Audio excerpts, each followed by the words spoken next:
Again, for those of you that are just joining us, this is the Montgomery County Behavioral Health and Suicide Prevention Community Task Force Suicide Awareness Training.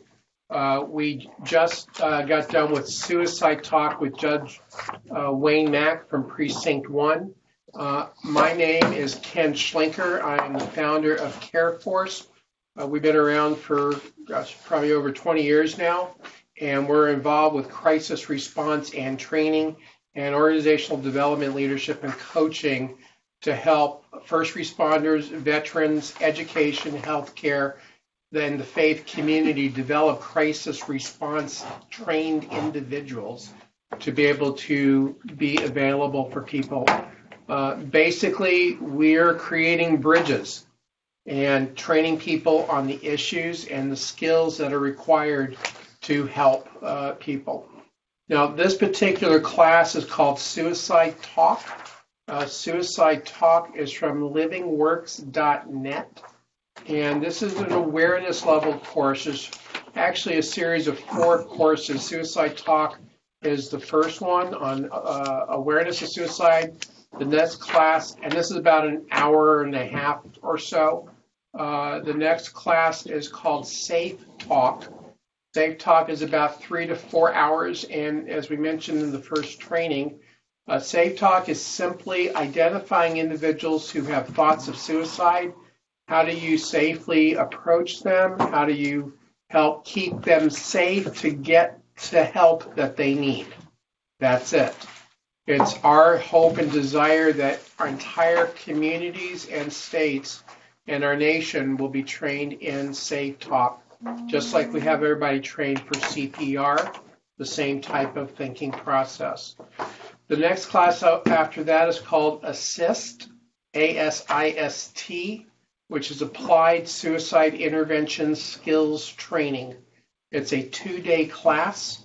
In that class, we literally teach the Pathways of Assisting Life model that helps you to be able to connect with someone so that you can understand their pain and their pressure in order to assist them and keep them safe for now. That is a process. It's not an event. So we have to teach you how to come alongside of somebody with thoughts of suicide and be their caregiver, basically. And how do you connect? There's 3 phases. Each phase has 2 complementary needs and tasks. So there's 6 needs and 6 tasks that go along with that. As you walk along with somebody to be able, as I put it in chaplaincy, to verbally throw up on you, because they are under pain and pressure, and suicide grows in isolation and darkness. And we can see, hear, sense, and learn about people's life situations and not dismiss, and avoid the issue, but be willing to ask that tough question. Are you thinking of killing yourself? Are you thinking of suicide? And when they say yes, to respond, this is important, I'm listening. Tell me why you don't want to live. Not you don't want to do that. Because their pain has to come out. And they're looking in the past, and they're lonely, and they're feeling isolated, they're feeling helpless, and they're feeling hopeless. And that pressure is causing them to go further and further down into the pit. We want the pressure and the pain to be released so they get lighter, so light can show up. And the way that happens is shining the light and being transparent and very direct and not afraid of it. We can teach you how to do that. The last one in the series is called Suicide to Hope. Suicide to Hope is case management of the support after a attempt or somebody has died by suicide. That's a 1-day class. So if you have desires to learn more, our information will be up at the last slide. You can contact us, and that will be our pleasure to help you. Now, for those of you that have registered, you will get a certificate of completion that you see here on the left. And there were a number of handouts that you got in the email broadcast, 3 of them to be specific, to be used now. One of them is a feedback form. That feedback form, once you return it to me at ken@careforce.us, which is at the bottom of the screen here, once that form has been completed, I will give you a certificate. For those of you that are here in the room that did register, I have your certificates here. So the feedback form you got as you walked in the door along with the other 3 packets. We will be sending the other forms out to you to be able to use in your ministries or your work environments or organizations. Now, I want to ask you, for those of you that are online, and even for those of you that are here in the room, if you pull out your cell phones or your computer or your iPad, we're going to do some polling, and the polls are going to show up on the slide deck as we're going through here. So what I need you to do is to go either on your phone and text 37606 to Ken Schlenker, or Ken Schlenker 546. So the number you dial is 37606 and put in Ken Schlenker 546, or go to pollev.com/Ken Schlenker 546. And as the slides progress, you'll actually see the poll on your phone. So what that will do is it will help us as a group, even for those of you that are on Facebook, those of you that have registered, and those that are here live. It's all anonymous, so the information will help us to be able to talk about, who we have here and your input into the class interactively. So I'll give you all a few minutes to do that. Careforce.us, as I mentioned while you're doing that, has been around for about 20 years. We have integrated all of our secular skill sets, from critical incident stress management to mental health first aid, suicide intervention, prevention, and postvention, into the degree program here at Grace School of Theology in the Woodland. You can go to gsot.edu/chaplaincy to find out more about that. But when people come out of our degree programs and the chaplain program, they will also have these secular skill sets as well. So I'm going to go ahead and move forward. Is everybody here at least okay? I don't know. There is access to that. I got the text too, so I went to the website. Go to the website at pollev.com. Okay, so where do I punch for the cat? Go to your web browser. He doesn't know either. Now we hit the wall. These are new phones too, by the way. Okay. I'm gonna go to your website. Oh, The you're not. texting didn't work then? I guess not. I don't think the So texting if you works. go to the Okay, web good. page, Okay, so we can do the web. I guess the text thing isn't working, and that's part of technology when you're doing things live. And when happens. you're not really good at it anyway, Yeah. don't Yeah, when we worry. have a 13th beatitude in chaplaincy, it's blessed are the flexible because they won't be broken. So is it gonna, Yeah, as I come through, I'm Yeah. going to go ahead and move forward. Well, So we're not you the only should ones, see, Tom. There are other people who have trouble too. you should see on there now. You can see on this first poll, how did you hear about the event? Oh, yeah. Looks like the website and email were the big. Oh, yeah. I was curious that Facebook didn't. I actually just started tapping a bunch. Schlenker, so I probably- 546. So what's the username? Yeah, what's the username? Ken Schlenker, Oh, okay. 546, Schlenker. and you join. 546. Isn't that interesting? I'm good Oh, at thank this you. stuff. Very nice. Yeah, thank you. I get one. Okay, Twitter, so thank Instagram, you all website, for here information. participating from those. What I'd like to ask is, what do you all hope to gain from this training? Okay, here it is. So if you could kind of just fill in the text box that's there, and we'll see what the information is that people want to receive. Perspective and understanding. Okay, that's awesome. Thank you. When we look at perspective, we need to see things from the other's perspective, not from our perspective. When we reach somebody who's having thoughts of suicide, we have the content of their situation, but we need to gain the context of what led them to that point. So content apart from context has no meaning. We need to understand it from their perspective. And that understanding then means that we need to listen, because if you imagine everybody around them is missing, dismissing, and avoiding talking about this. So they're getting more and more isolated. So for somebody to be willing to come up to them and be willing to see it from their side, I call that empathy. My definition of empathy is your pain in my heart.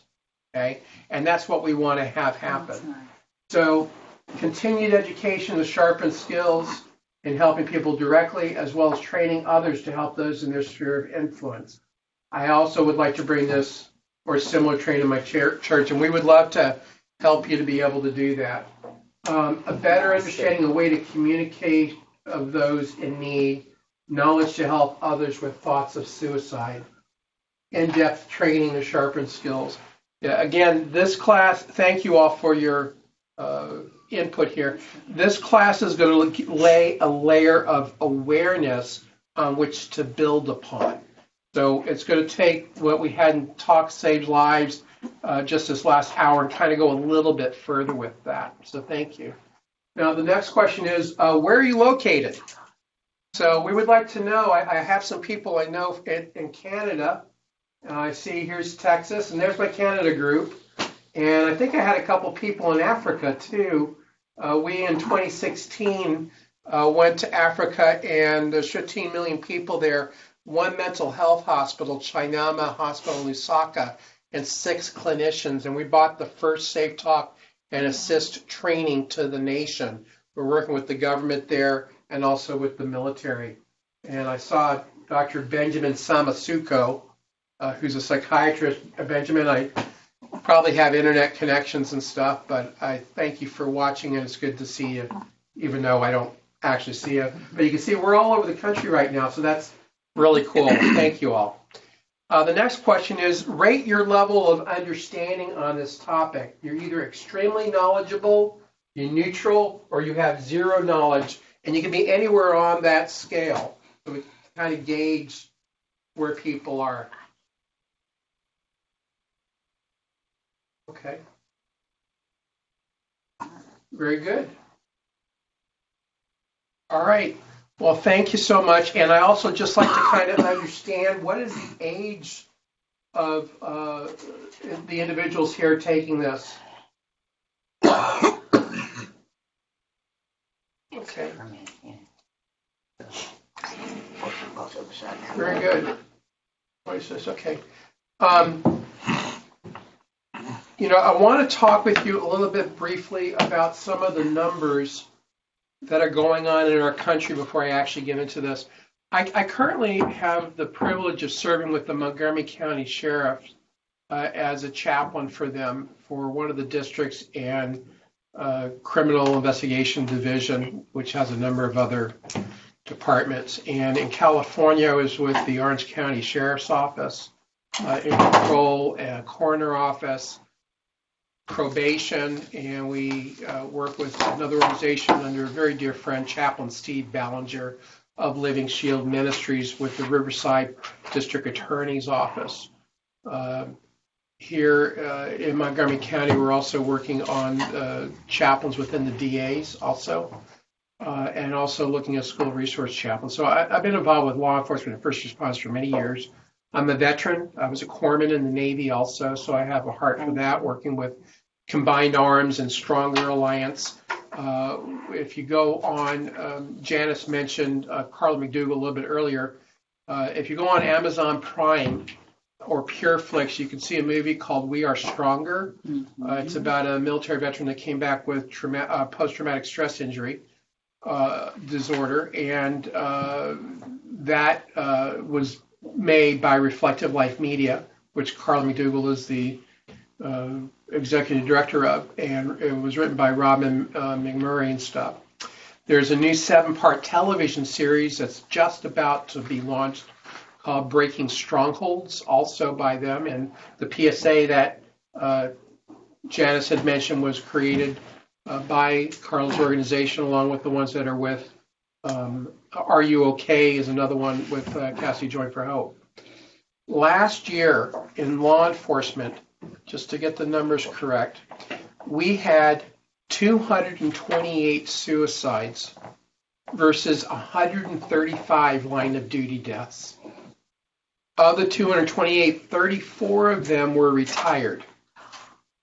In 2020, already, we have 15 line of duty deaths versus 17 suicides, of which 4 were retired. The CDC just recently had indicated that we have, since 1999, the suicide rate has jumped 35%. And from ages 10 to 24 years old, it's climbed 56% from 2007 and 2017. In fact, when you look at the cause of death grid from the CDC in 2017, which was the latest statistics, the second highest cause of death for ages 10 to 34 is suicide. Ages 35 to 54, it's the third highest cause of death, and overall it is the 10th highest cause of death. They just did a new study from the MMWR, from CDC. MMWR is a morbidity and mortality weekly report, okay? So they compile all the information from across the United States, put it into a database, and start doing some research. So I'm just going to read this to you.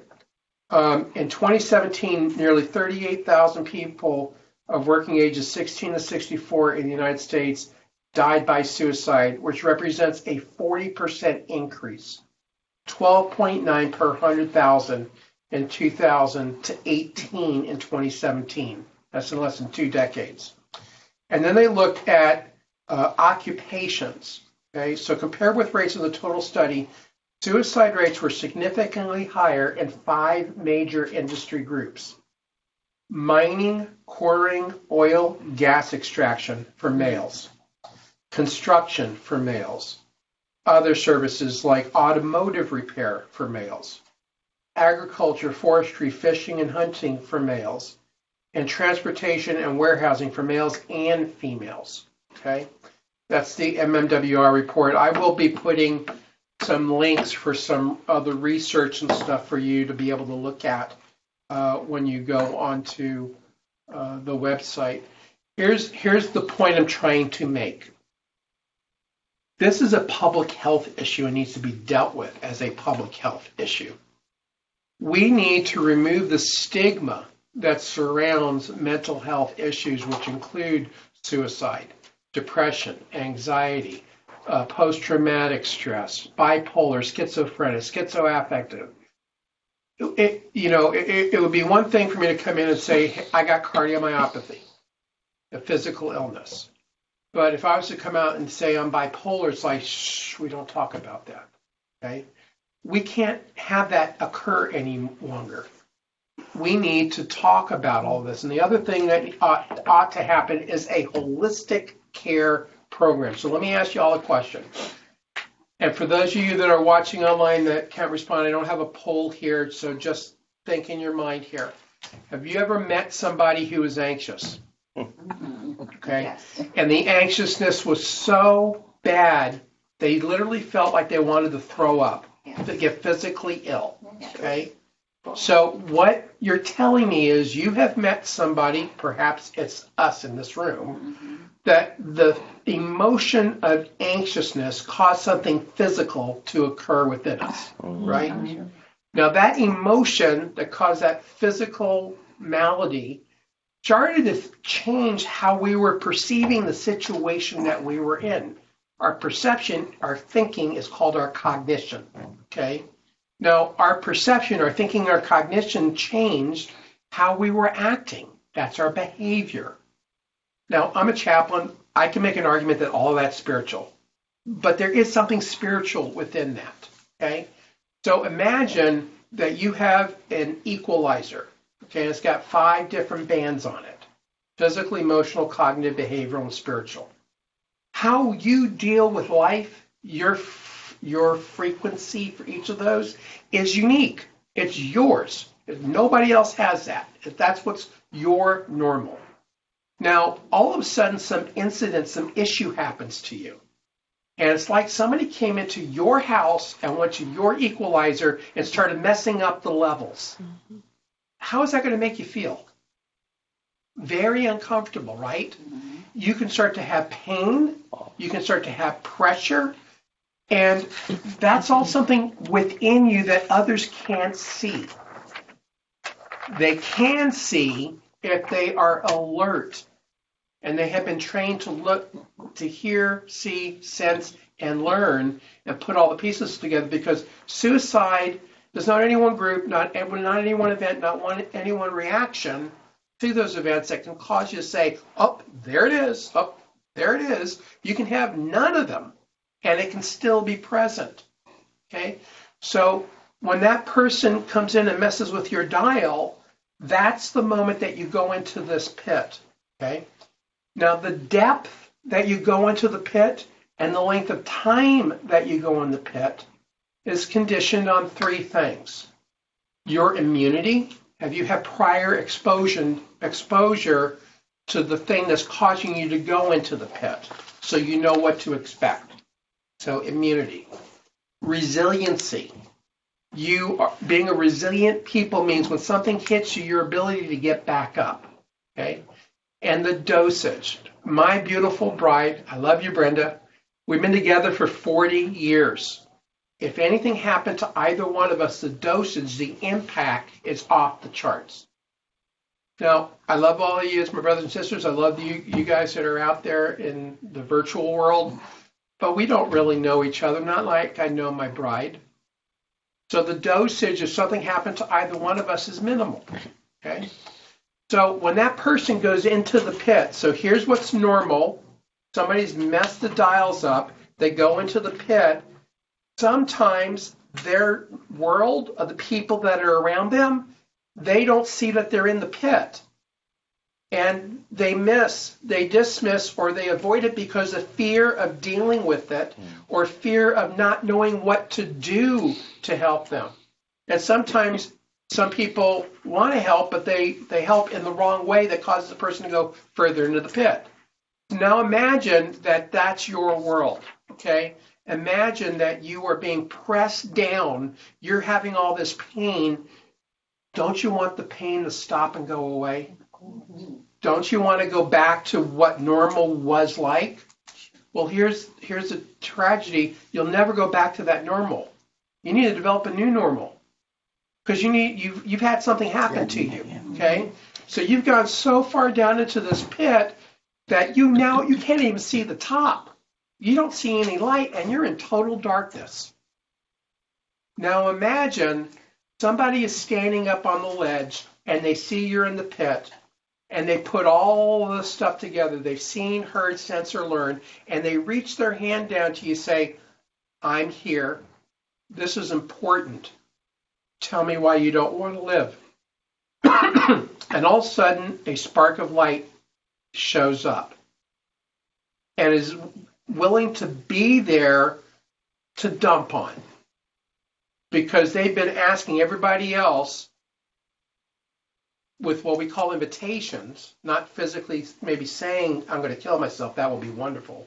Not that we want them to kill themselves, but that they're that vocal. That's easy. Sometimes it's not so obvious. So because you have been aware and observant of the things that you can see, the things that you can hear from them, you sense their emotions, or you learn about their life situations, you put all of that together, and you're willing to ask the question that nobody else is asking, because what you see, hear, sense, and learn are called invitations by that person, but nobody else is putting it together. That is what we need to have happen in our community. We need to put it together. And then we need to ask the question, are you thinking of killing yourself? Put the hand out. And now, here's the thing. We aren't going to do to them, and we're not going to do for them. What we need to do is empower them to do for themselves, not rob them of the opportunity to learn how to cope with life and to develop resiliency. So basically, we're simply walking along their process to come up out of the pit. So they can be restored and they can be referred.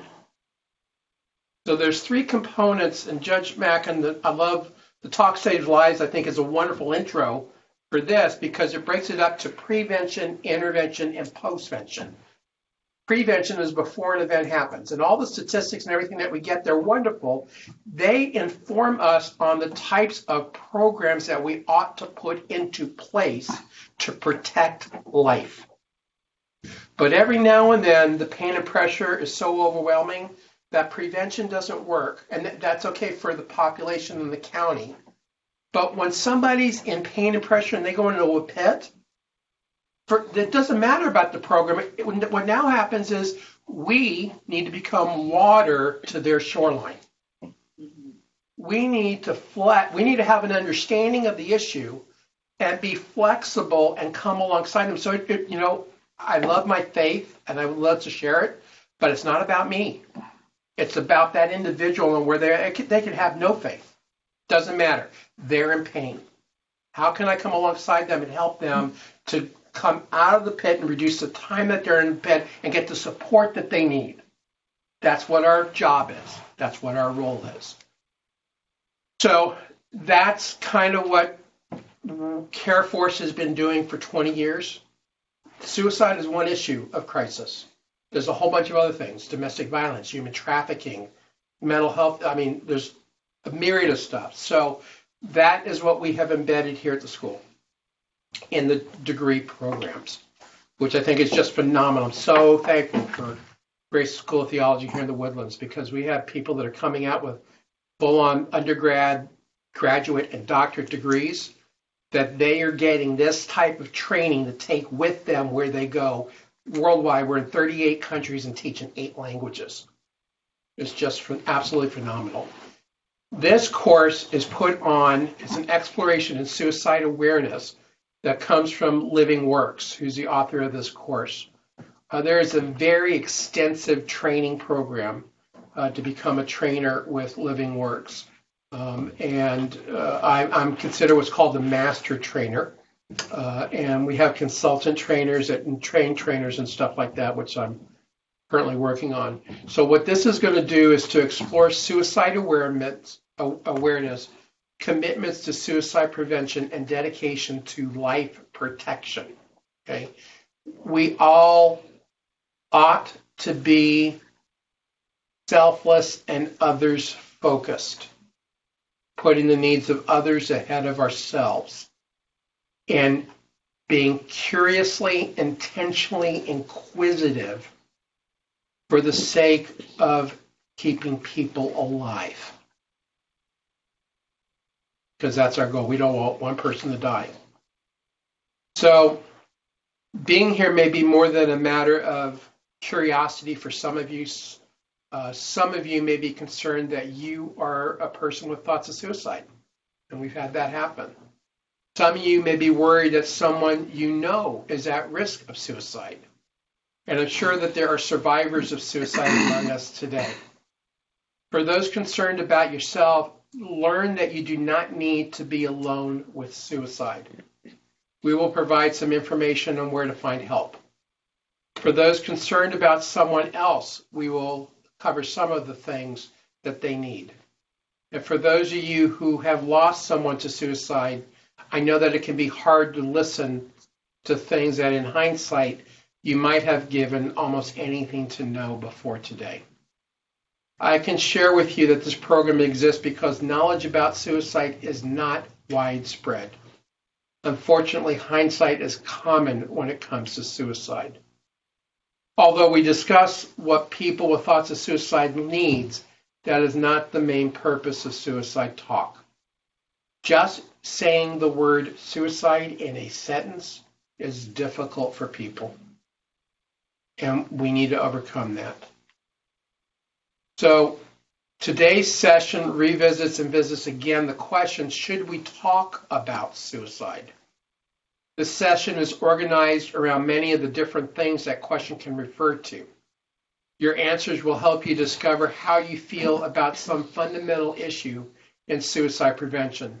In other words, this is really more of an exploration than a presentation. I hope by the end that you will agree with me that we should talk about suicide.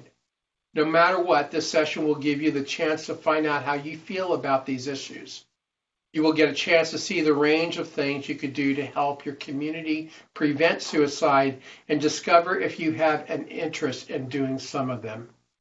I hope that you might make a commitment to put your beliefs into actions. If you answer yes to that question, we might call you a suicide talker. Suicide talkers believe that suicide should be talked about openly, honestly, and in a manner that is respectful and serious. So the first step in suicide talkers take is to put their beliefs into action and solve the big problem in talking about suicide, finding others who want to talk. All of you that are here and all of you that are online, I would consider to be suicide talkers. So to find others to talk about, let's start talking about yourself. So here's the question, should we talk about suicide? What do you think and why? Yeah. If you go back to that, Yeah. go back to that webpage, it will automatically pop up. Well, we already How do I- decided that it's it's tried. an epidemic health crisis. Mhm. So enter our response. Okay, okay. How I'm do you gonna go keep back? going. Okay, there you go, there's the next question. How'd you go back? So we're just gonna go back to, sorry, Tom. No problem. Yes, it's part of our reality and we can save lives to shine light on its darkness. My face. It saves lives. To educate others and prevent suicides. Yeah. Valuing Question's life. gonna- All great responses. it'll pop up. We will be using this as we go through the slide deck, so just keep it handy next to you as we go through. There is a great need to reach others and give them hope. Absolutely. So I'm going to ask this S with an asterisk is what we call S talk. Okay. So any ideas on why people avoid direct talk about suicide? It's uncomfortable and painful. Mhm. It's like a taboo. Yeah, let's go ahead and put it Oh, up so there. sorry. No, that's fine. That's perfect. So what Janice has said, it's painful. It's like a taboo. Mhm.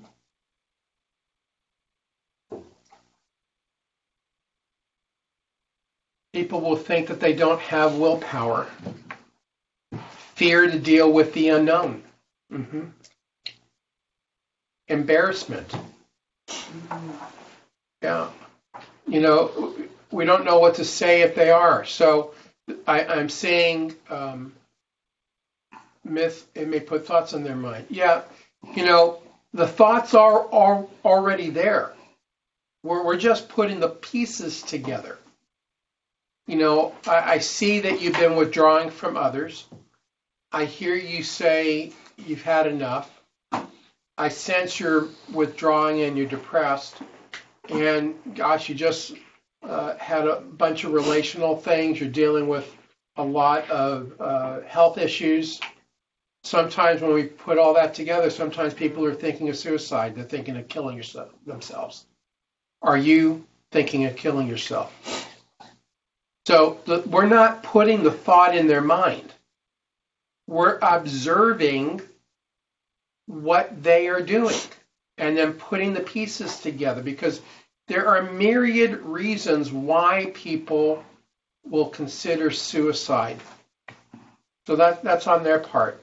On our part, we may miss it because we're not aware of what to look for.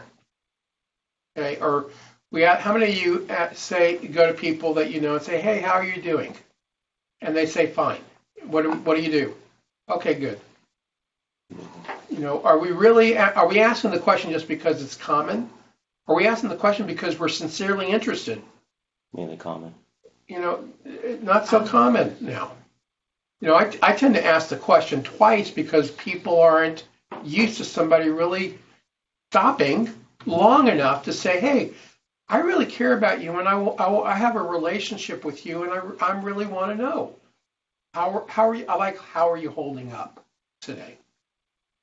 Right, that's a little bit different. What's going on with you? Let's talk.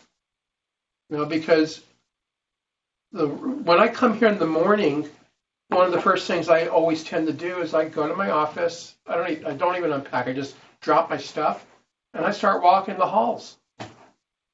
And I start checking in.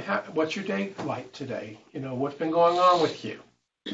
I think a bad chaplain or a bad pastor is somebody who's always in their office.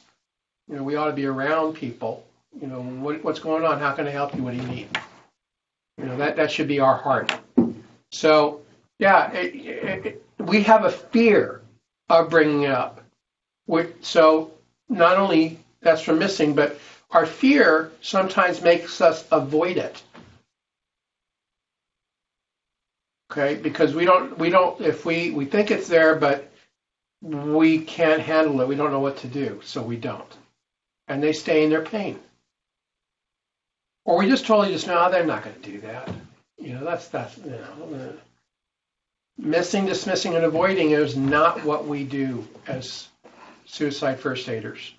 But what we have to be willing to do is become suicide talkers. Okay, and not be afraid to ask the question. The myth is that we're putting it in their mind. No, it's already there. All we're doing is we're putting all the puzzle pieces together and saying, I see you, I hear you, I sense you, and I understand the situations. I've learned about what's going on. And I'm going to put all those together and I'm going to ask the question because I don't want you to die. And I have a fear that that's going on. That's where the process comes in of learning. Now what do you do? That's what the ASSIST training is, a 2-day class. Okay? So thank you all for answering that. So some people are not so sure about talking directly about suicide. Sometimes they have reasons for avoiding it. Sometimes they just practice avoidance without knowing consciously why they are doing so. Sometimes they're not even aware that they avoid talking about suicide. Traditionally, S-talk has been given the meaning that distance us from it. Evil, sick, contagious, fearful, etc. That's how we're feeling. So that all of us come by our avoidance very honestly, so to speak.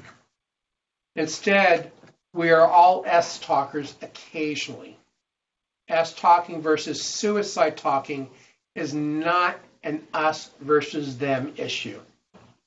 It's a one part of us issue at one point in time. So powerful is the tradition of avoidance that it's rare to find a person who is free of S-talk all the time. Oh, that was so.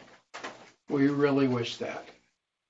So those who say maybe or it depends to should talk question are often supporting S-talk, though they may not even be aware of it. For example, several years ago, there has been some misinformation to the effect that awareness groups are not effective and can be dangerous, particularly for youth. Thus, one might be a suicide talker generally, but not with youth, and that's just not the case. What we need to do is shatter the secrecy about it. And I would very readily substitute mental health in the word suicide. We need to shatter it. It is not something to be afraid about. It is something that we ought to be involved with. So if we want others to come to us when they need to talk about or want to help, we need to practice being suicide talkers. What we say doesn't have to be profound, just comfortable and thoughtful, and I would add respectful. We just need to use the word suicide occasionally in a sentence. If others never hear us talking about suicide, the message we communicate, although we may not intend to, is we don't want to talk about it. So by not talking about it, I mean, think about it from this perspective. Who would you most likely be ready to go up to talk about issues in your life? Think about that person, for those of you also online. Think about the nature of why you would go talk to that person. Okay? Is that person the type of person that you would open up to and say, you're thinking of suicide? Can we talk? What are the characteristics of that person that you would feel most comfortable about? That's what we need to become for others, so that they are willing to come and approach us.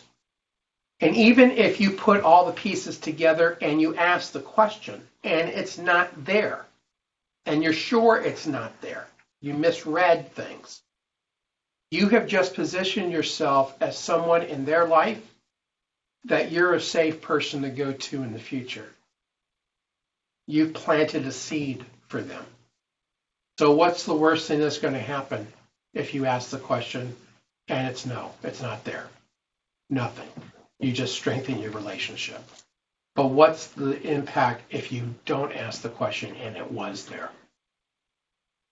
I would rather have somebody be mad at me for the rest of my life and never want to talk to me and be alive than not ask that question. Does that make sense to you? Yes. It makes sense to me. Okay. So another notion of S-talk is a mistaken belief that S-talk behavior is relatively rare, and thus there is little need for us to talk about it. Let's explore if that's correct. Generally, the people living in most communities are not aware that suicide is a serious community health problem. How many of you were aware that here in Montgomery County we had the highest teen suicide rate in the state of Texas?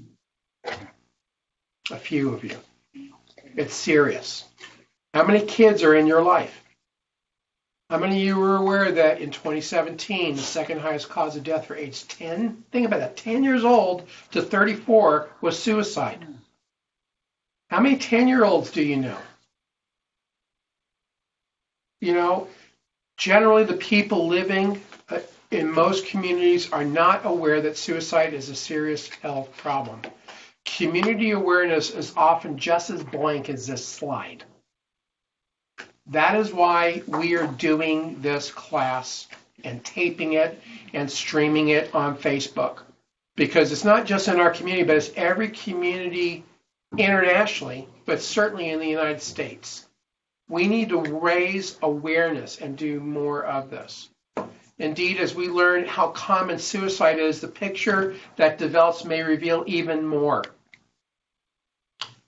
So this slide is a picture of the number of completed suicides per year. Note that this is at this level of resolution, the number of suicides seems scattered and hardly noticeable. But that number is more or less equal to all the people dying from traffic accidents and far exceeds the numbers dying from homicide.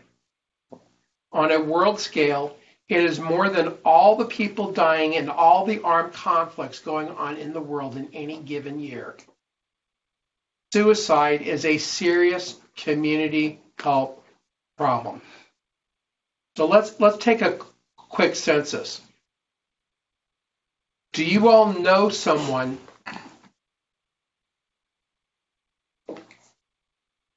who died or might have died by suicide? Okay, I'm not going to put that up here. Okay. So yeah, it's all around us. Okay. For every one suicide, there are as many as 40 to 100 suicidal behaviors that fortunately do not end in death. Injuries due to suicidal behavior occur as often or more often than motor vehicle injuries in some places and far outnumber any other kind of injury. Our picture of suicide is becoming a little bit clearer. 1 in every 17 people, between 5 and 7% of the population, think about dying by suicide each year. our awareness of suicide as a serious community health problem is starting to come into focus. How many people are affected by every single suicidal act? At this resolution, we are only envisioning one group being impacted. Saying that this estimate of the impact is likely a fairly big estimate, either explain, okay, let me put it like this. In 2017, we had over 47,000 suicides. That impacted 16 million plus people. Anywhere from 5 to 10% of suicides were underreported. And of those, it's a 1 to 100 ratio of suicidal behavior. I've seen some studies that says for every one person impacted, for every one person that died by suicide, there were 6 people impacted. 47,000, 16 million individuals. So let's look at this poll here. I know someone who, check all that applied, either died or might have died by suicide, injured themselves with suicide in mind, has had or whom you now suspect has had thoughts, is or has been personally impacted by suicide. Just from those that are participating here, we see 38% of the participants in this webinar broadcast taping know someone who died or might have died. And then we kind of have approximately the same from injuring themselves with suicide in mind, because we also have something called non-suicidal intentions, okay? And has had or whom you now suspect has had thoughts of suicide is second. That's just from those that are here participating. We had about 30 people register for this, so some of you that are here, some of you that have registered, and I don't know how many are online right now, and Facebook and stuff. Those are the numbers that are here. So let's assume, and there were people that came here that didn't register, so let's say we probably have about 50 people here. So if we say we had 50 people, and 30% of that know someone or suspect someone is having thoughts of suicide right now. Staggering. That's just in this group. So we add the impact of suicide up over our lifetime, and it fills rooms just like this one with people concerned about suicide. It's very likely that all of us will be touched by it in one way or another over our lifetime. Now, what does that say about suicide? One of the things I think it says is what the sign on the side of it now says. Suicide is part of humanity. It's part of being human. And it could happen to any of us. To accept this reality is not to diminish us. It is instead to free us of the blinders that reduce our ability to help ourselves and others. It seems to me that unless we acknowledge the potential for suicide in everyone, in work associates, classmates, friends, family members, in churches, even ourselves, we are not very likely to conclude that there's a need to help prevent suicide. Take a moment to remember the face or faces that go with what you just shared about your lifetime experience with suicide. If those memories remain very painful ones, I encourage you to pick up the handout, Healing After Suicide, at the end of this session. Now, those of you that are here, you already got that, or you will be getting that, I'm sorry. All of you that register will be getting it. We'll be sending out an email with all those other additional handouts and stuff. So despite this overwhelming sense that suicide has or will intrude on all of our lives, some might claim that at the very least, one does not have the right to talk about suicide without clear permission to do so. If I don't have clear permission to tell you about suicide, I can't even if I would desperately like to. I don't have the right to just go ahead and involve someone in my problems. Maybe I even feel that I'm not worthy of help.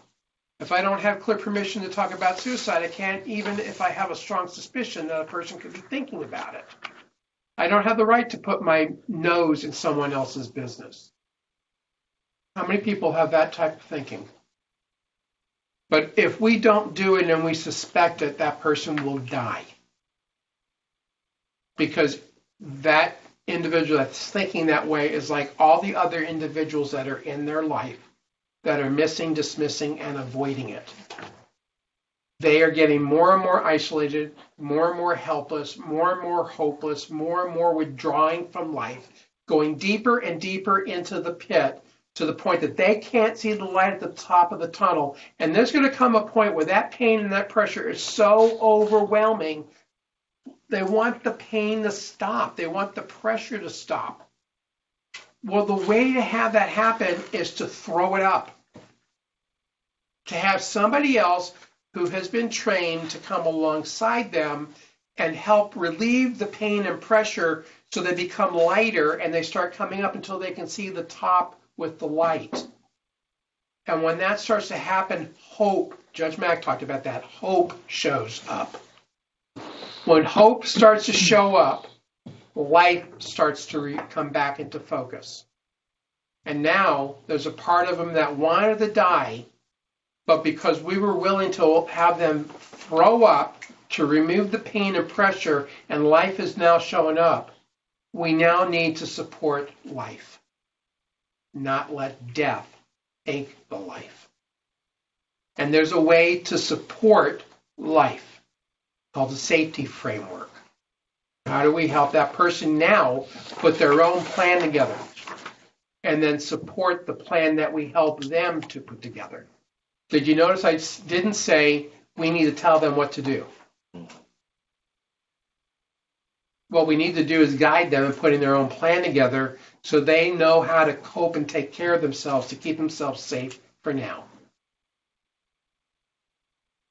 So I'm hoping that that relieves a burden off everybody's shoulders. We don't have the solutions. What we have is the process to help empower them to stay safe for now. And that's what we need to get out into our communities. So let's talk right now. They need to openly tell someone about their thoughts. And preferably, they need to tell a lot of people about their thoughts. Because what that will do is it will create a safety framework around them of their resources to support them to take care of themselves so they don't kill themselves and die by suicide. They need to tell someone. Everyone around them has been missing, dismissing, and avoiding it and don't want to deal with the subject. But that's not what we will do. We're going to become alert to the issue. We're going to be suicide talkers. We're going to use the word so it's crystal clear. If I was to do a death notification, I must use the word dead, died, or killed. So it's crystal clear of what we're talking about. There's no ambiguity. That's this. We need them to understand that we're willing to go there for their sake and that they understand that we're talking about this issue. I'm listening. This is important. Tell me why you don't want to live. I want to hear you. I want to hear your story. I'm aware that I may be cautious in saying it as openly as I want to. So from the person that's having these thoughts, their perception of us, how they see us, is important because they could be very guarded because of some of the stuff that you guys put up and they're embarrassed. They don't want to be judged. I'm a person of faith. They don't want somebody to throw faith down their throat. This is not the time to talk about sermonizing or therapizing. It's not the time to do counseling. It's the time to listen to their pain. Now, if they're normal, if they're a person of faith also, and that's their norm on how they deal with life, and they bring it up, because that's what they need to do, then I'm going to be water to their shoreline and come alongside and let them express that. But I'm not, I would like them to know my faith, but that's not my role. My role right now is that they want to die, and I'm not going to let that happen I want to be there present for them. When they say yes, they're looking at our reactions of how we respond to the yes, I am thinking of suicide. Because that nonverbal can also shut the conversation down. Okay? So we have to be what they need us to be in order to help them to take care of themselves, to be able to go on with life through the process they're going through. We're going to walk with them in their process, not in ours. So here's another question. Is there any way we can do that that will make their telling us easier? I think I've given you some of those. Simplify it for them so they only have to say yes or no. Make it clear that we want to hear their answer. What are some of the ways that we could do that?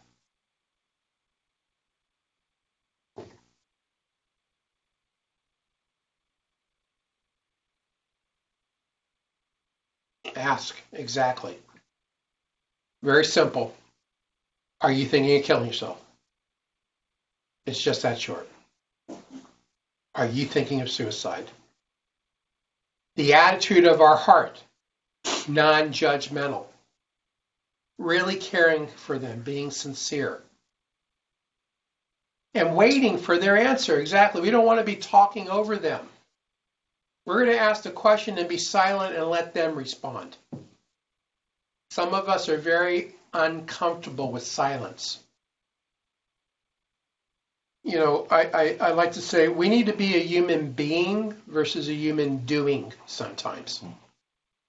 We need to just be present with people. Tell them you'll be there as long as it takes to tell their story. Care for and let them talk. Absolutely. All wonderful answers. Thank you. So the A in talk, so that what I'm to tell is I need someone to ask. Now look at that. The person with thoughts needs somebody else to ask them. Once I've given you any reason to think I might be thinking about it, please ask me exactly about suicide. Ask me directly, clearly, and as soon as you can. Right now, that's exactly what I need you to do. Ask. What are the reasons? Well, those are the invitations. Those are the things that we can see, hear, sense, and learn about what's going on in their life. Put them all together, and there might be the potential that they're thinking of. It doesn't mean that it is. There's a potential that they may be thinking about it. So we put all that together, and then we say, based on that, I need to ask you, are you thinking of killing yourself? Are you thinking of suicide? So imagine that you're concerned about my possibility of having thoughts of suicide. In fact, I just stated I want to end it all soon anyway. How would you ask me in a respectful, caring, and direct way?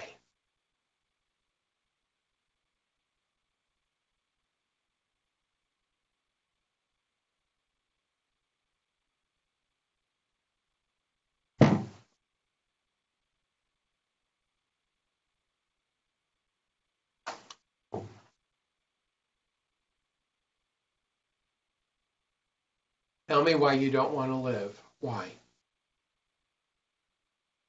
And I ask you how I feel that way. They're all great answers. Okay? Are you thinking about suicide? Yeah, so it's part of the process. When somebody says that, I'll end it all soon anyway. Sounds like you're talking about suicide. Are we talking about suicide? Do you want to kill yourself? Yeah, I do. Okay, this is important. I'm listening. Tell me what's going on. Why don't you want to live? So we're confirming at first that we're actually both now on the same page. And then we're both deciding that we're going to move together forward. Now I need to understand what's going on because I just have the content. I'm going to end it soon anyway. Well, okay, that's the content, but I need to understand the context. What's going on? Why is it you don't want to live? Tell me more about your pain. Tell me what's going on. Tell me why you're withdrawing. What's happening there? How long has it been? I mean, curiously, intentionally, curiously inquisitive. drawing out the story. Drawing out the story means we're asking a question and being quiet, we're not talking.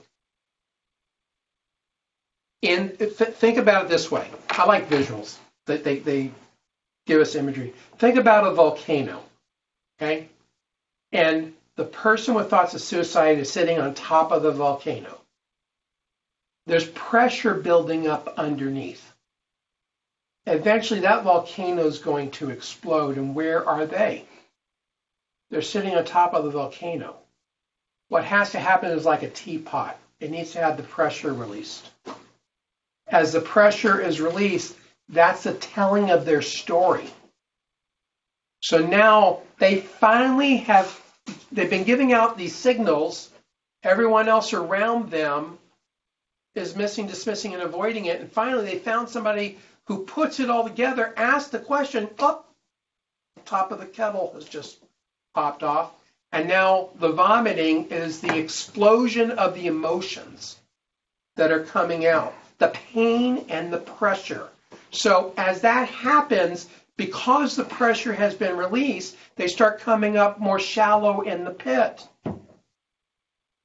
Because they have somebody who is selfless enough and loving enough and empathetic enough to be willing to go to a place of darkness, shine the light on the darkness, expose it for what it is, and then assist so the person comes out of the darkness into light, into life, and they got hope. What a wonderful thing for one human being to do for another. It's what we ought to be doing, right? All the time. Not just with suicide, but just how we take care of one another, how we model to one another. That we ought to care for one another to the point of sacrificial love, selflessness, to be able to come alongside people and let them just simply be who they are, non-judgmentally, respecting everybody, and helping them to process through these issues. So I'm going to skip this one. So we had the tell, the ask, now we're on the L for listen. So I'm the person with thoughts of suicide. I need to tell my story. I need you to ask me about my story. And now I need you to listen. I need you just to listen. I'll say it again. I need you just to listen. We're not trying to fix things. That's not what I need you to do as a person with thoughts of suicide. And I need you to validate my feelings, to help me to understand, not saying that you're condoning me to do suicide, but feeding back to me that you are listening. So what I'm hearing you say, Chaplain Ken, that you're thinking of suicide, that you're going to end it all, that you are struggling right now with addiction, and it's causing you to have some financial hardships. And you're under pain, and your wife's dealing with cancer, and she's going to divorce you. I'm validating, I'm feeding back. And that's making you think that the pain and the pressure, which you just, sounds like you really just want that to go away, that you're thinking about suicide. Is that, do I have your story? Okay. And until life starts to show up in the telling of my story, we call those turning points. There's 4 different types of turning points that we look for. We're continuing to have them throw up, continue to have them have the pressure released on the volcano, continue to have the teapot released. And then once we start to hear those turning points, they've had enough of the pressure relief that they've gotten lighter. As you get lighter, life starts to reveal within the person. So the whole premise on suicide intervention is the person wants to live. They don't want to die. We need to give them the time for them to process through their pain and their pressure. so that life has an opportunity to show back up because now they have hope. Because finally, somebody like you and I and those of you that are online lovingly cares enough about them to go to their darkness, expose the darkness, and then help them to come and process their pain and pressure so that they can go on to live. That's, I think, one of the most loving things another human being can do for someone else. So that means we need to be good listeners. Being a good listener means that we also need to have a skill called active listening. Active listening is an art. It's the ability of asking a question so someone is willing to talk about, to have a narrative, a dialogue. And that's what we want to do. Because from my perspective, if I'm this person with thoughts of suicide, nobody else has accepted my invitations. Nobody else has really let me talk about what's going on in my life until you. You have made a difference in my life because you asked the question that nobody else was willing to ask. Imagine if you asked the question, but your fear shot up. And the moment I started talking, you came back at me and said, "Oh, you must have something that's going to give you meaning and purpose in your life. Let's put a plan together." How do you think that makes me feel? Nobody else has been doing it. You finally asked me the question, and I said yes, and you went there. What does that do to me and my perception of you? Shuts me down, doesn't it? Not good at all. You ask the question, it's like, how are you holding up today? Not just, no, really, I'm here. I want to hear what's going on. Are you thinking of killing yourself? Yes. This is important. I'm listening. Tell me why you don't want to live. What's going on? I want to understand. So three main messages. I want you to know I care about you. I want to understand what's going on. And I want to help. That's the perception you want the person with thoughts of suicide. If I'm the person with thoughts of suicide, that's what I need to get from you to me. I want to know that you really care about me. You're not going to be like others. That you really want to understand what's going on in my life right now that's making me think of suicide. Because I really don't want to die, but I don't see any other way out of this. I want the pain gone. And I want to know that you're going to walk with me to help me to take care of myself. Not that you're going to take care of me, but that you're going to help me to figure out how I can take care of me. Because you're going to go. I've never met you before. I got to go on with my life. So if I'm dependent on you, how does that help me moving forward? We need to give power back to the person because the person's been robbed of power because they're down in this pit because they're so overwhelmed they can't think. They don't know how to move on with life. So I need you to be a good listener. Remove the steam. Remove the pressure. Okay?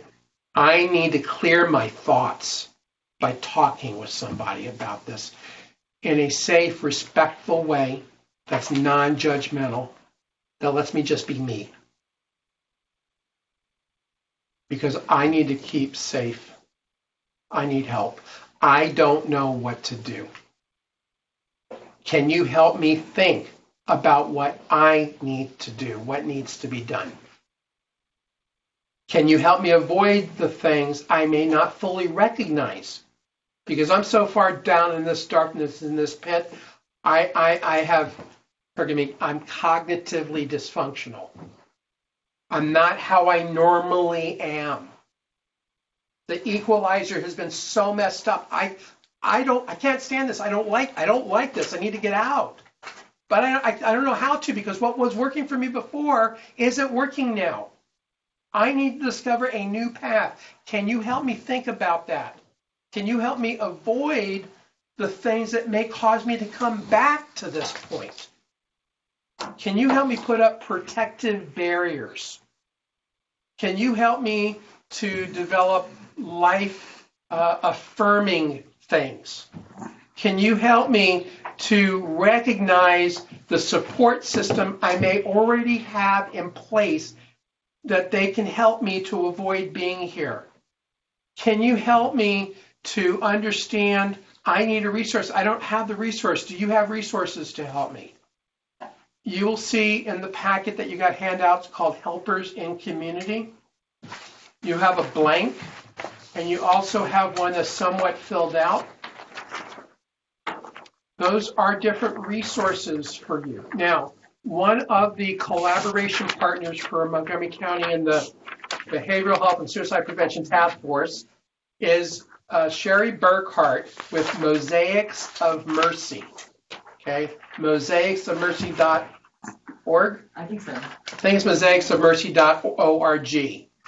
We have put together, or they have put together, a database of resources that you can search on the internet for Montgomery County. Okay?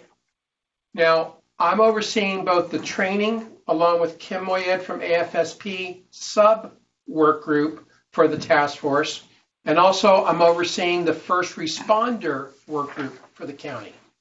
So for the first responder agencies, which is all, and so it's the police, the fire, the sheriff, the EMS, the hospital district, we all meet actually in the same room once a month.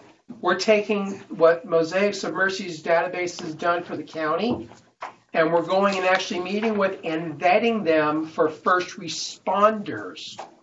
Because the first responder, remember I said we had 225 suicides last year versus 135 line of duty deaths nationally. Law enforcement has the highest of the first responder rates of suicide nationally.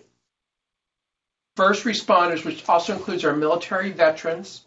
I work with also General Hummer for Combined Arms, and with Bruce Stewart with Stronger Alliance on our military veterans. They're part of this also.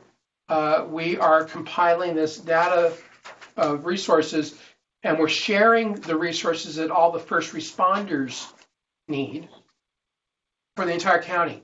That's significant, okay? And we're also looking at a Pearson program that can be used outside of all the first responder agencies, standalone, that all the first responders can come to use. Because not only do we need a holistic program that deals with physical, emotional, cognitive, behavioral, and spiritual, but there's also a triadic care, which has mental health, peer support, and chaplains working as an interdisciplinary team on a continuity of care model. That means prevention, intervention, and postvention, not just for the individual first responders, but also their families, because the two are connected.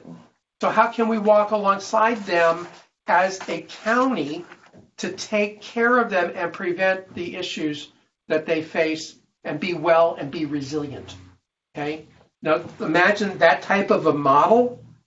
Now put that into healthcare, education.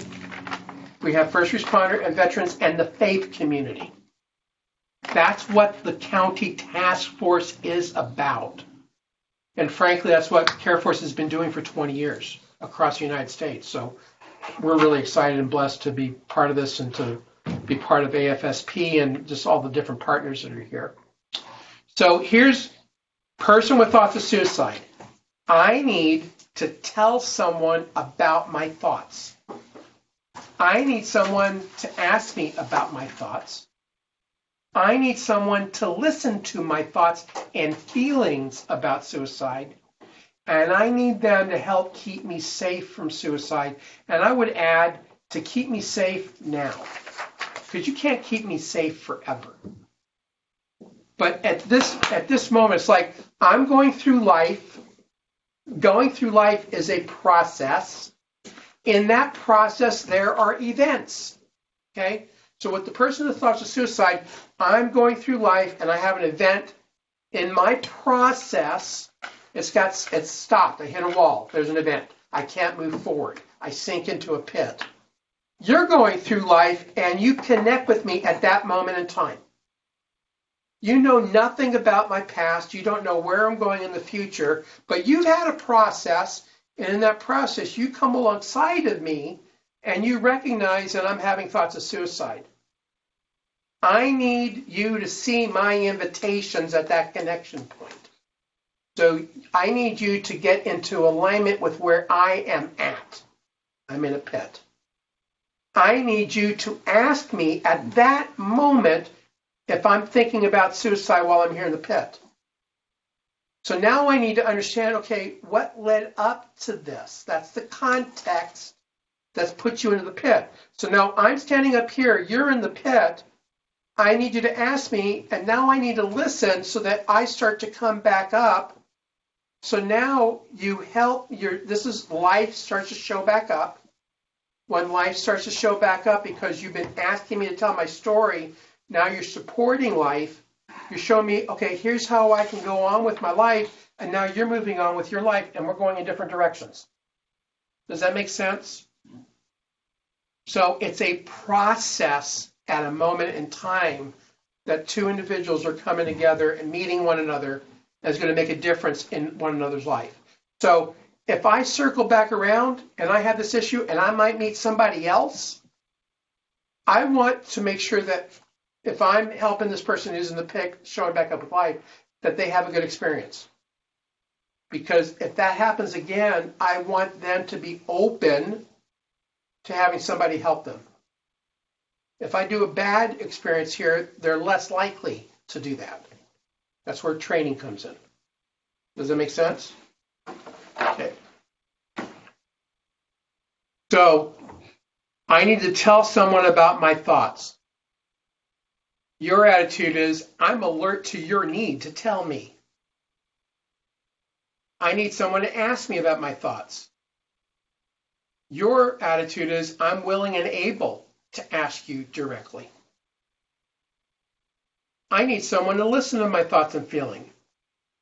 Your attitude is, I'm willing and able to listen to your thoughts and feelings about suicide. I need help keeping safe from suicide. Your attitude is, I'm willing and able to help keep you safe for now, because I'm not going with you through life. Does this make sense to you?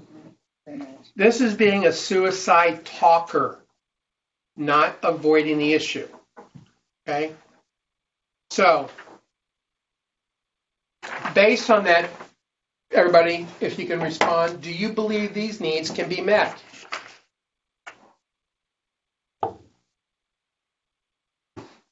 I'm hoping it remains 100%.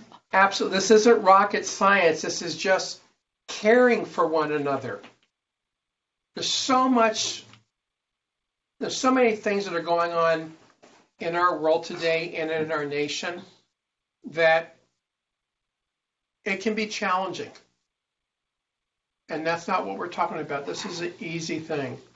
This is, I want to love others. Put them ahead of us. So these needs can be met.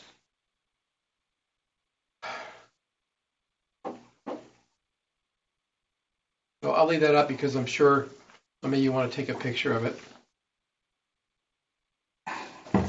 Okay. So there are things that sustain our lives.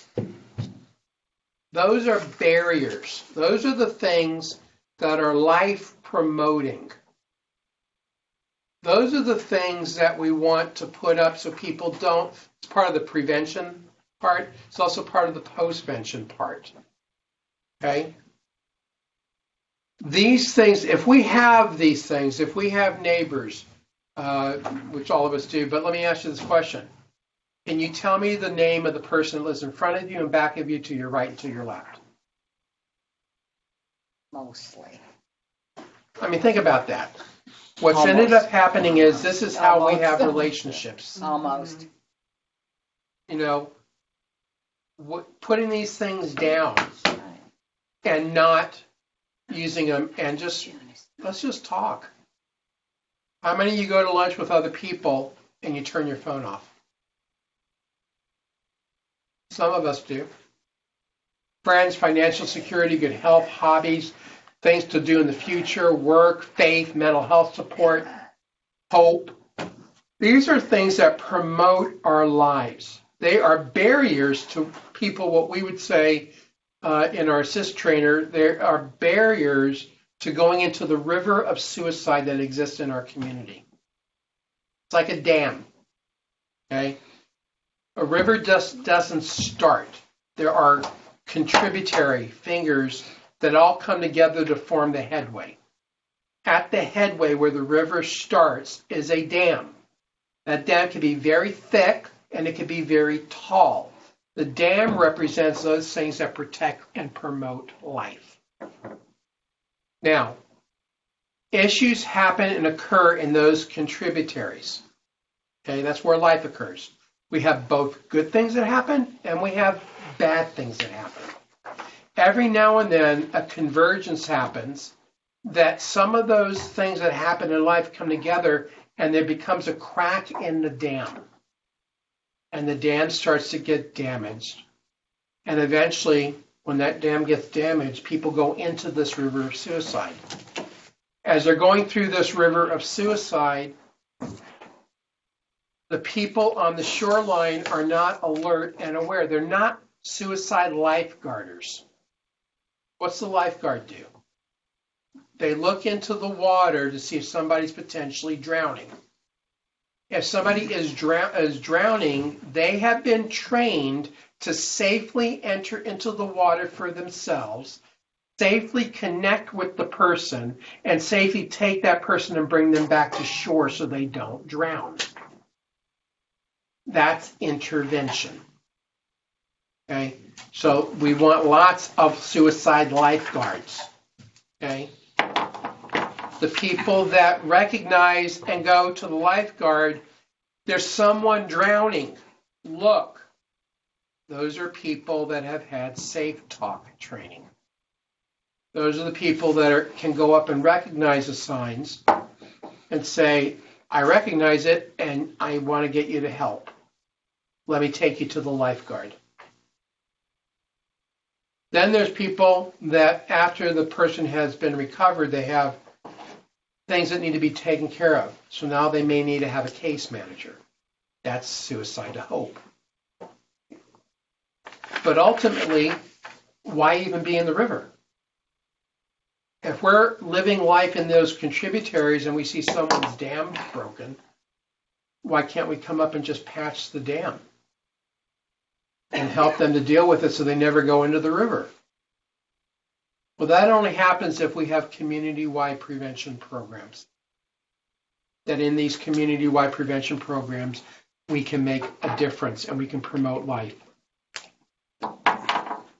So we want to help people to use life-sustaining things. So this next slide here, I'd like you to check those that are most important to you that are life-sustaining, the top 3. So we have families, friends, forget the misspelling, religion, the hope for the future, coping, resiliency, support for medical, mental health, hobbies, responsibility, financial security, neighbors, health, faith, hope, goals, or work.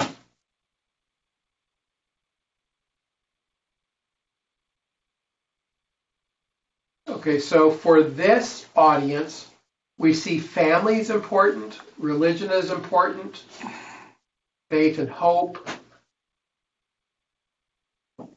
So I asked this question, but you can see here it's different for all of us. We're all not just layering on one item, right?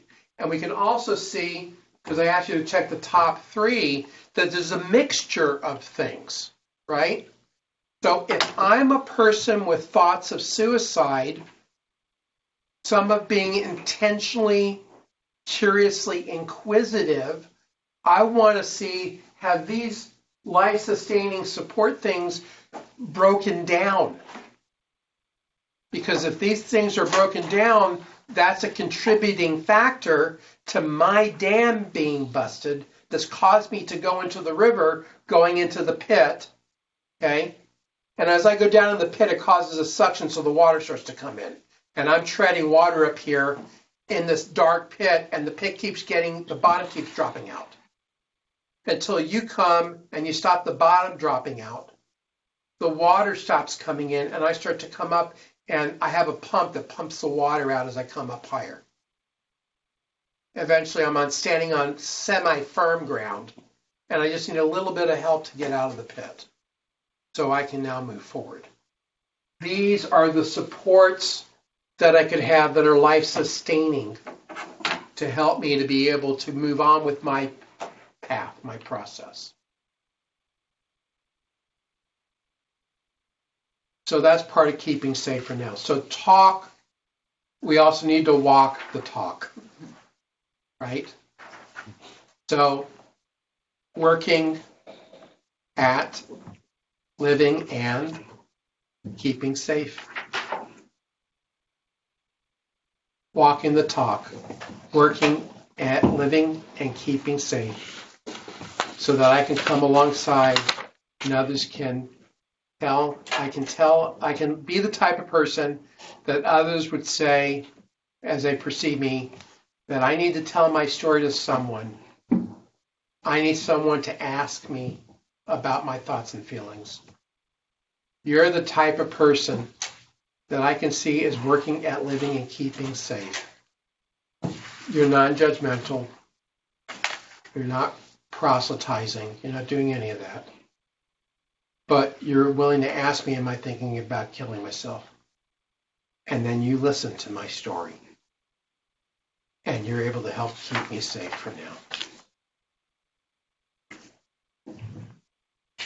So, there's a whole list of suicide prevention activities. Again, this is in one of the handouts that I'll be sending. But practice reframing the circumstances in positive ways, telling others what signs you might show, practice caring for help when needed, volunteer to tell your story, support means for formal and informal networking, believe that individuals can make a difference, have a family or place of work discussion about suicide, tell others that you're a resource, network with others trained in suicide intervention, promote professional development, identify organization and community resources and needs, identify issues that require new or improved public health policies, thank any resources you use and tell them what happened, talk about barriers and bridges to use, get involved in developing community organization coordination networks, sponsor, organize, or support a training, implement and monitor protocols for coordinating services, and work with leaders to make improvements in policy and practice. If I'm not mistaken, Kim, we're doing a lot of these with the work group, aren't we? Yeah. It's pretty cool. The number one here is believe that individuals can make the difference. And that's every one of us that are here and all that are online. One person can make a difference. I don't know if she's online right now, but Karen Rodwell Solomon from bluehelp.org is one of the organizations that we collaborate with. They oversee suicide statistics for our law enforcement officers. They have a challenge called the I Will Listen Challenge that just got launched. If you go to my Facebook account, you'll see a frame around me called I Will Listen. She was just been asked, it's coming up. She's going to be on Dr. Phil. And there's some other things that have happened also at a federal level. That's pretty cool. But check out bluehelp.org on Facebook. And very happy to be in process with her. She's one person. She's that one person, and her organization, everybody that's attached to it, is making a huge impact in opening up the secrecy that surrounds our first responder community on not talking about suicide and bringing it up to the point that she's being recognized and asking to be part of a work group at the federal level. Phenomenal. One person, and that one person could be each one of you that are watching this, in your communities, one person can make a difference. So I hope that you will answer the question. I want to be a person who walks the talk. So I would like you, even if you're at home or watching this, to answer this question. 1 week from today, 1 week from today, what is your life going to look like if you are walking the talk? Just write that down. I'm going to give you just a few minutes for yourself.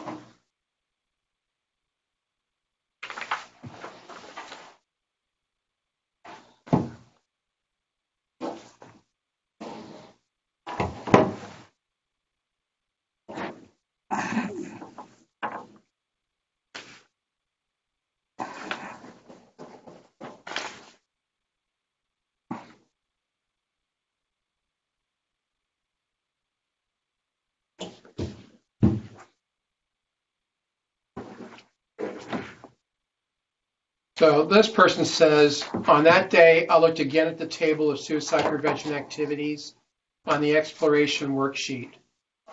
And I also thought about other things that are not on the list. Then I decided to. What are you going to do to take this information and use it? What are you going to do to make a difference in your community? Who can you partner with so that you save a life? Who is it that you need to talk to?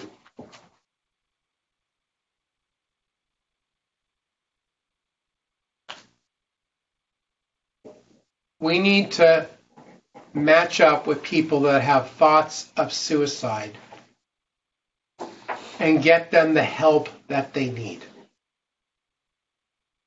So now that you are aware of suicide and you're willing to use the word, to walk the talk, to let somebody tell you, be willing to be the person that asks them, to be able to listen to them and help keep them safe for now.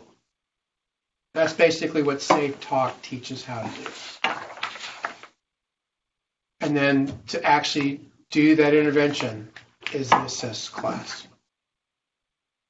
So these are some of the handouts for those of you that registered. We will be sending them out to you. You'll get them in email.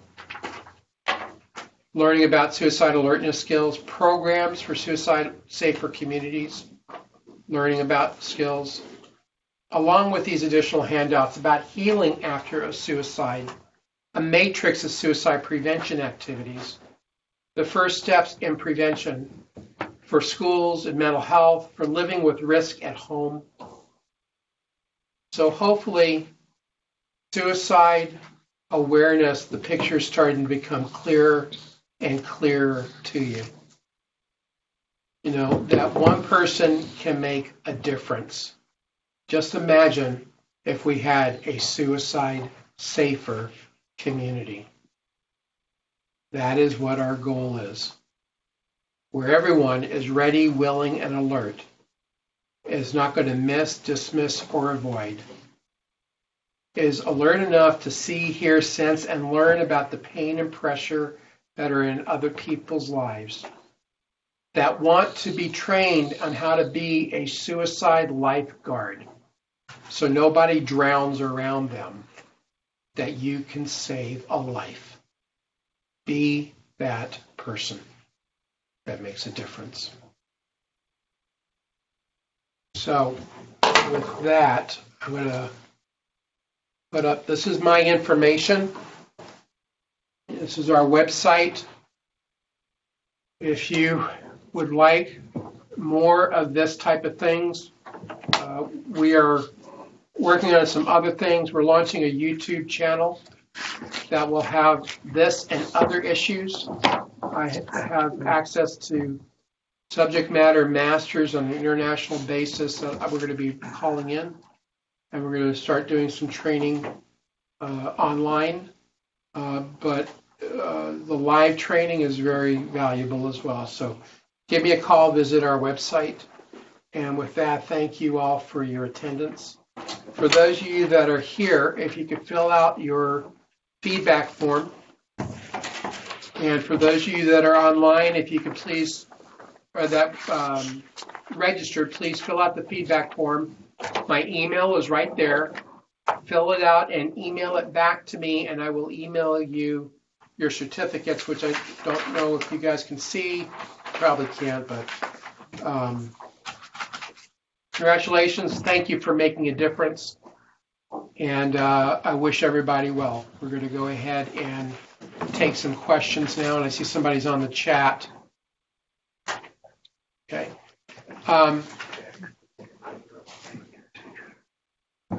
Very good. So do we have any questions from the people here? So I got to go to the assist training that you and Carol did a couple weeks ago. Yes. And so would it be correct to say that the top framework is kind of a very simplified way of intervening versus what we did with the assist is a little bit more in depth, more training. This is kind of a primer, and if there was nothing else that you did, I think teaching somebody to do that is really helpful. Mm-hmm. Would you agree that that's the case for this? Yeah, it kind of, there are some people that just, the question was the difference between Safe Talk and Assist. There's someone in the class that went through the Assist training with us and just got exposed to the Safe Talk or the Suicide Talk and is asking how Safe Talk fits in with Assist. This is suicide talk. This right? is Suicide Talk, but how the Safe Talk fits in with Assist. So Suicide Talk is just talk, the class that we're in is just what you just went through, is how to bring it up.